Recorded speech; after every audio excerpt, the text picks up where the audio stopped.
The silent colony captain, Sarah Chen, pressed her face against the viewport of the exploration vessel Horizon's Edge as the planet Kepler-4 for to be grew larger in the viewing screen. The world looked peaceful from orbit, with its blue oceans and green continents stretching beneath white clouds.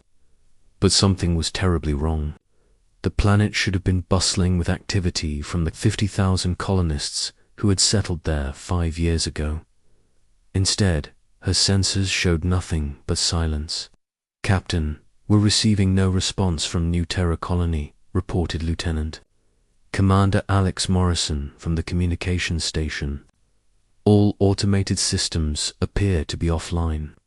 No radio traffic, no energy signatures from the main settlement." Sarah felt a chill run down her spine. New Terra had been humanity's most successful colony outside the Sol system. The colonists had sent regular updates for years, sharing news of their thriving agricultural districts and growing cities. Then, 3 months ago, all communication stopped. Earth had sent the Horizon's Edge to investigate, but Sarah had hoped they would find a simple technical problem, not this eerie silence. "Take us into orbit," she ordered. "Begin detailed scans of the primary settlement. I want to know what happened to those people." As the ship descended through the atmosphere, the mystery deepened. The cities were intact, but empty. Streets that should have been filled with people and vehicles stood deserted.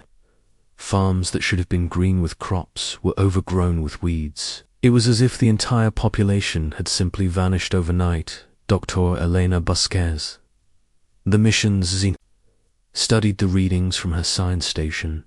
"Captain, I'm detecting strange energy residue throughout the colony areas.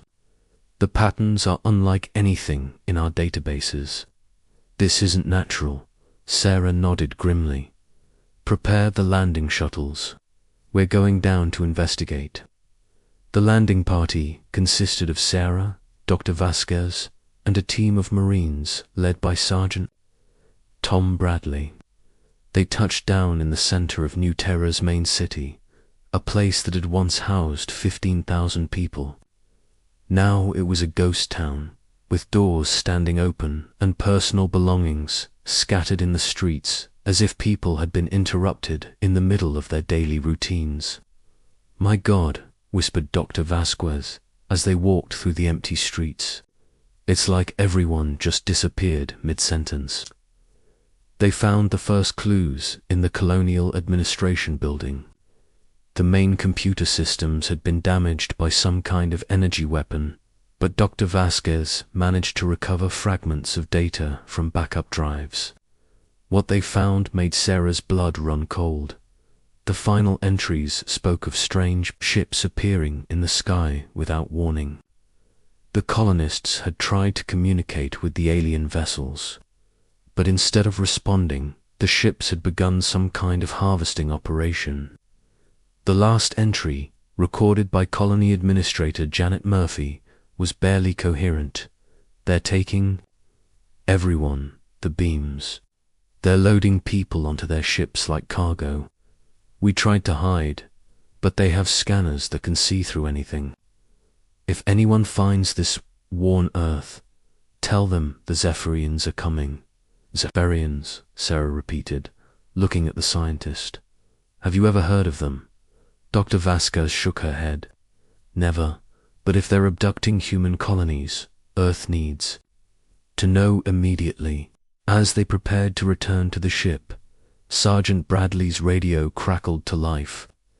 "Captain, we're receiving a weak signal from the northern mountains.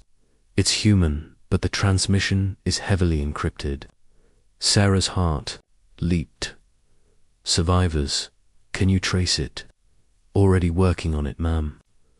Looks like it's coming from about 50 kilometers north of here, probably underground." The journey to the mountains took 2 hours by shuttle. The signal led them to what appeared to be a natural cave system, but as they descended deeper, it became clear that the caves had been modified and fortified. Hidden blast doors opened to reveal a complex underground facility where 3,000 colonists had managed to survive. Commander Jake Phillips, the colony's former security chief, emerged to greet them. His face was gaunt and his eyes haunted, but he was alive. "Thank God you came," he said, embracing Sarah. "We've been hiding down here for 3 months, afraid to go to the surface." In the shelter's main chamber, Jake told them the full story. The Zephyrian Empire had arrived without warning in ships that dwarfed anything humans had ever built. They had ignored all attempts at communication and had begun systematically harvesting the human population. Their technology was far advanced, with energy weapons that could stun entire city blocks and transport beams that could lift thousands of people at once. "They weren't interested in our resources or our technology," Jake explained. "They wanted us, the people. We managed to intercept some of their communications before our equipment was destroyed. From what we could translate, they harvest intelligent species from primitive worlds to use as slaves in their empire." Dr. Vasquez leaned forward. "How many colonies have they hit?" "From what we learned, dozens, maybe hundreds. They've been doing this for centuries, targeting species that are advanced enough to be useful, but not advanced enough to fight back effectively." Sarah felt anger building in her chest. "They made a mistake when they chose humanity." Jake nodded grimly. "That's what we're hoping. We've been working on a way to get a message to Earth, but our long-range communications were destroyed in the first wave. We need to warn them that the Zephyrians will be coming for Earth next." "Don't worry," Sarah said.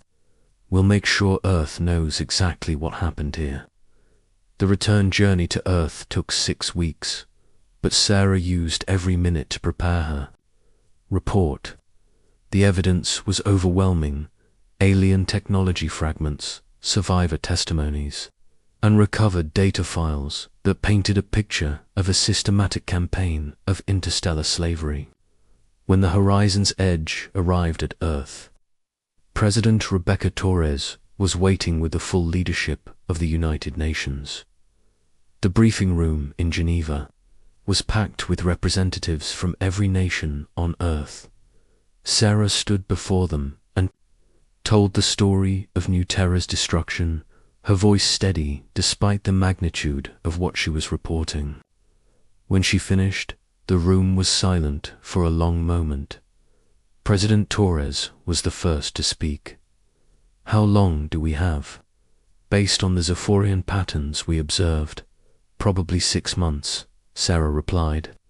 "They seem to take time to process that harvested populations before moving on to the next target." "6 months to prepare for an interstellar war," murmured Defense Secretary Chen Wu, "against an enemy with technology we don't understand." "We understand enough," said Admiral Marcus Stone, the head of Earth's Unified Space Command. "We know they can be fought. The New Terra survivors proved that. They held out for 3 months with improvised weapons and tactics."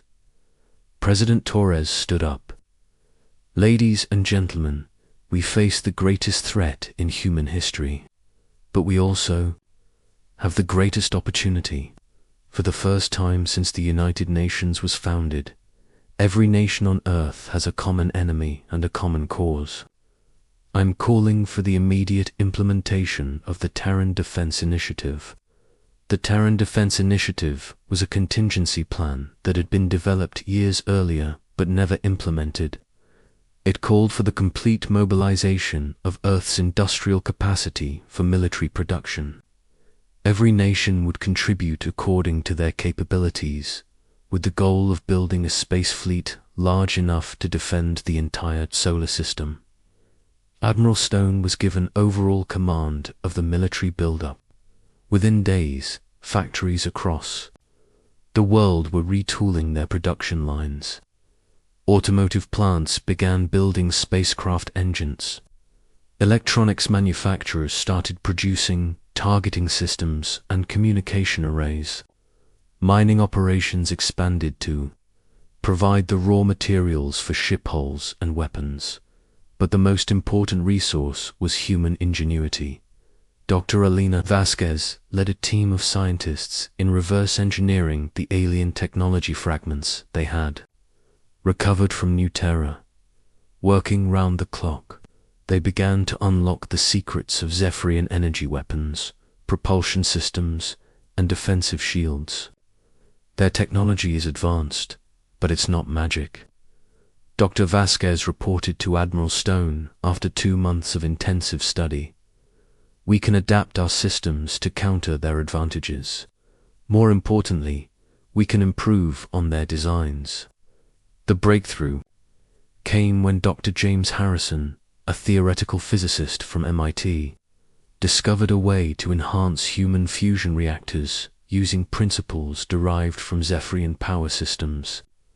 The new reactors could produce 10 times more energy in the same space, making it possible to build ships that were both fast and heavily armed. Meanwhile, the survivors from New Terra were training Earth's military forces. Commander Jake Phillips worked with special forces units around the world, teaching them Zephyrian tactics and weaknesses. The aliens were powerful, but they were also overconfident. They had never faced serious resistance before, and that would be their downfall. The Zephyrians rely on intimidation and overwhelming force, Jake explained to a group of pilot trainees. They expect their enemies to surrender at the first sign of superior technology. But humans don't surrender. We adapt, we overcome, and we never give up. As Earth's defenses took shape, intelligence reports began arriving from other parts of the galaxy. The Zephyrians had indeed harvested dozens of other species, but none had ever mounted an effective resistance. Most civilizations either surrendered immediately or were destroyed so quickly that they never had a chance to fight back. Captain Sarah Chen, now promoted to Rear Admiral, was put in charge of the reconnaissance fleet.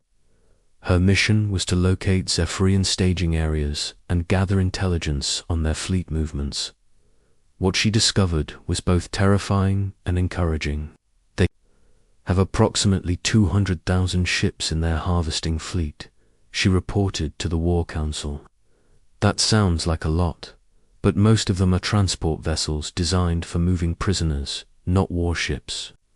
Their actual combat fleet is much smaller, maybe 50,000 vessels. And how many ships will we have? Asked President Torres. Admiral Stone smiled grimly. If current production continues, we'll have 800,000 vessels ready within 6 months. The Zephyrians are about to learn that they picked the wrong species to mess with. The final weeks of preparation were intense. Earth's orbital shipyards worked around the clock, launching new vessels faster than anyone had thought possible. The ships were different from anything humans had built before, sleek, deadly, and designed specifically for combat against an alien enemy. Each ship was equipped with the latest in human and adapted alien technology. The weapons could punch through Zephyrian shields, the engines could outmaneuver their ships, and the armor could withstand their energy attacks. But most importantly, each ship was crewed by humans who had a personal stake in the coming battle. As the deadline approached, long-range sensors detected the Zephyrian fleet approaching the outer solar system. They came in the same formation. They had used at New Terra a massive group of ships designed to intimidate and overwhelm. But this time, they were in for a surprise. The Battle of Seoul was about to begin, and humanity was ready. The Terran Armada Fleet Admiral Chen Wei stood on the command bridge of the massive dreadnought Terra's Wrath, watching the tactical displays. As the Zephyrian fleet approached the outer solar system, The alien formation was impressive, stretching across space like a dark cloud of metal and energy. But Chen Wei had seen the intelligence reports. He knew that behind their intimidating numbers lay a force that had never faced real resistance. "All fleet commanders, this is Admiral Chen Wei," he announced over the quantum communication network that connected all 800,000 human vessels. "Today we make history. Today we show the galaxy that humanity cannot be harvested like wheat. Today we fight for every human who ever lived, and every human who ever will live." The response came back from across the fleet: "For humanity, for Earth, for our future." The Zephyrian fleet, led by Grand Admiral Zexkar, approached with the same arrogant confidence they had shown at dozens of other worlds. Zexkar had personally overseen the harvesting of 17 different species, and humans were supposed to be just another primitive race to be collected and enslaved. "Begin standard intimidation protocol," Zexkar ordered his fleet. "Deploy the harvesting ships in collection formation. These humans will surrender when they see our true power." But as the alien fleet entered the solar system, they found something they had never encountered before. Instead of cowering on their home planet, the humans had come out to meet them. The space around Earth was filled with human warships, more vessels than the Zephyrians had ever seen in one place. "Admiral," reported the Zephyrian tactical officer, "we're detecting approximately 800,000 human vessels. This is ... unprecedented." Zexkar's confidence wavered for a moment. "Impossible. Our intelligence indicated they were a primitive species with limited space capability." "The readings are confirmed, sir. They appear to have mobilized their entire civilization for war." On the human side, Dr. Elena Vasquez was monitoring the alien fleet from her position aboard the science vessel Discovery. Her team had spent months studying Zephyrian technology, and now they were about to put their knowledge to the test. "Admiral Chen Wei, this is Dr. Vasquez," she reported. "Their lead ships are charging their intimidation weapons. These are designed to disable entire planetary defense grids, but we've developed countermeasures." "Understood, Doctor. All ships, activate the Vasquez protocol." Across the human fleet, defensive systems powered up. The countermeasures were based on Dr. Vasquez's analysis of Zephyrian weapon frequencies. Instead of being disabled by the alien intimidation attack, the human ships would actually absorb the energy and convert it to boost their own power systems. Zexkar fired the intimidation barrage, expecting to see the human fleet go dark as their systems were overwhelmed. Instead, the human ships glowed brighter as their reactors absorbed the alien energy. The surprised Zephyrian admiral watched in shock as 800,000 human vessels began moving toward his fleet in perfect formation. "What is this?" Zexkar demanded. "How are they still operational?" Captain Maria Santos, commanding the dreadnought New Terra's Revenge, opened a communication channel to the Zephyrian fleet. Her voice was calm but filled with cold determination. "Vessels, this is Captain Santos of the Terran Defense Fleet. You are guilty of genocide against the human colonies. You have enslaved and murdered innocent people. We are here to ensure that you never do it again." Zexkar laughed, his translator rendering the sound as a harsh grating noise. "Primitive species, you cannot threaten the Zephyrian Empire. We have conquered 1,000 worlds. We have harvested 100 species. You are nothing but insects to be collected." "You're wrong," Maria replied. "We're not insects, we're humans. And we're here to show you the difference." The battle began with a coordinated human assault unlike anything the galaxy had ever seen. The 800,000 human vessels moved with perfect precision, their quantum communication network allowing them to function as a single massive organism. The Zephyrians, despite their technological advantages, had never faced an enemy that could coordinate on such a scale. Commander Jake Phillips, now serving as tactical advisor to the fleet, watched from the command ship as the human forces engaged the enemy. Remember, he broadcast to all vessels, they rely on intimidation and overwhelming force, but they've never fought an enemy that fights back with everything they have. The human ships were smaller than the Zephyrian vessels, but they were faster and more maneuverable. They swarmed around the alien fleet like angry wasps, their weapons targeting the weak points that Dr. Vasquez's team had identified. The Zephyrians found themselves fighting a battle they had never trained for against an enemy they had never imagined. General Patricia Kumar led the boarding operations from her assault ship Liberation. Her Marines had been trained by the new Terra survivors, and they knew exactly how to fight in the close-quarters environment of Zephyrian ships. As human forces breached the alien hulls, they found something that made their blood boil. Thousands of humans from other colonies held in slave conditions in the transport ships. "All units, this is General Kumar," she announced. "We've found prisoners, lots of them. These ships are full of our people. Change of priorities. Capture these vessels intact. We're bringing our people home." The tide of battle turned rapidly. The Zephyrians, accustomed to easy victories against unprepared enemies, found themselves outgunned and outmaneuvered by human forces that had spent 6 months preparing for this exact scenario.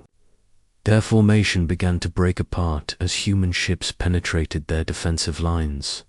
Admiral Chen Wei coordinated the overall battle from his command position, watching as human forces systematically dismantled the Zephyrian fleet. "Dr. Harrison, are the new weapons performing as expected?" Dr. James Harrison, monitoring the battle from his research vessel, nodded with satisfaction. "Better than expected, Admiral. The enhanced fusion warheads are punching through their shields like paper, and the adaptive targeting systems are working perfectly."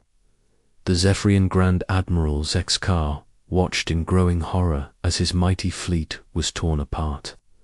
Ship after ship was destroyed or captured, and the humans showed no sign of slowing down. This was supposed to be a simple harvesting operation, not a catastrophic defeat.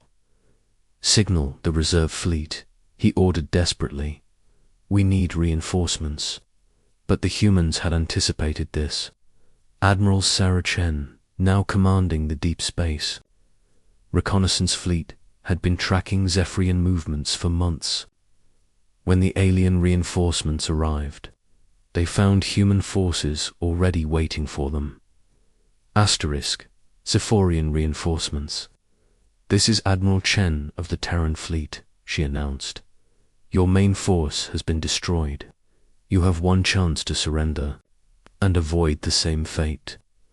The Zephyrian reinforcement commander, Admiral Kasathak, was more experienced than Zexkar and recognized the tactical situation.